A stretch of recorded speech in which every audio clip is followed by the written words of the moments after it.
1. Origine et formation. Ousmane Sonko est né le 15 juillet 1974 à Thiès, au Sénégal. Il a étudié le droit public à l'université Gaston Berger de Saint-Louis, maîtrise en 1999. Il est également passé par l'École nationale d'administration, ENA, dans la section Impôts et domaines. Carrière professionnelle. Il a travaillé comme inspecteur des impôts, impôts et domaines, ce qui lui a donné une solide connaissance du système fiscal sénégalais. Il fonde le syndicat autonome des agents des impôts et des domaines, SAID, pour défendre les agents des impôts et améliorer leurs conditions. 3. Engagement politique, la naissance de PASTEF. En 2014, Sonko fonde un parti politique, les Patriotes africains du Sénégal pour le travail, l'éthique et la fraternité, PASTEF. Il se présente comme un opposant anticorruption, très critique par rapport aux élites au pouvoir et au modèle économique actuel du Sénégal. En 2018, il publie un livre intitulé Solutions, dans lequel il expose ses idées politiques et son programme. 4.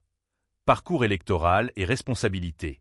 Sonko est élu député à l'Assemblée nationale entre 2017 et 2022. Il a été candidat à l'élection présidentielle de 2019 et a obtenu environ 16% des voix, se plaçant. En parallèle, en 2022, il devient maire de Ziguinchor, une ville importante en Casamance. 5. Affaires judiciaires et controverses. En 2021/2022, Sonko est accusé de viol par une jeune femme, Adji Sarr. Il rejette ces accusations qu'il qualifie de manœuvres politiques. En juin 2023, il est acquitté des accusations de viol, mais condamné à 2 ans de prison pour corruption de la jeunesse. Cette condamnation le rend inéligible pour certaines élections, ce qui provoque des tensions politiques importantes. 6. Premier ministre.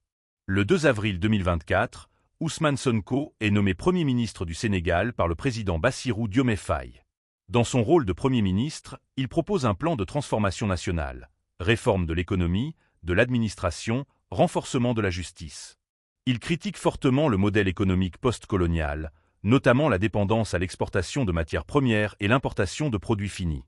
7. Vision et idéologie. Sonko est souvent décrit comme souverainiste. Il plaide pour une plus grande autonomie économique du Sénégal, notamment sur les contrats d'exploitation des ressources naturelles. Il se présente comme un défenseur de l'éthique, du travail et de la fraternité, valeurs de son parti PASTEF. Il s'oppose à la corruption et aux élites politiques qu'il accuse d'accaparement des richesses du pays. 8. Enjeux et défis. Sa nomination comme Premier ministre marque une rupture politique. Il incarne un nouvel espoir pour ceux qui veulent une gouvernance plus transparente et souveraine.